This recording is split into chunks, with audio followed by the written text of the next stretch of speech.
Estas son las espinas, porque la rosa es Cabinair, hoy por razones que hacen a compromisos anteriores no comparte con nosotros, pero sí va a estar junto a todos ellos cantando en Nueva York. El 13 de agosto en New York, Borough School, en Avenue Woodside, 113377, Queens, New York por supuesto. El 14 de agosto en New Jersey, Café Imperial, 200 Talmadge Avenue Brook, New Jersey.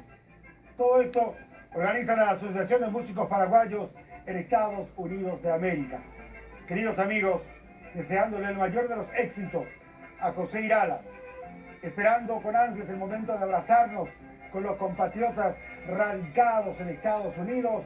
Aquí y ahora despedimos a Paraguay Purajey con esta onomatopéyica creación del gran Félix Pérez Cardoso, año 1931, en San Lorenzo, Tren Lechero.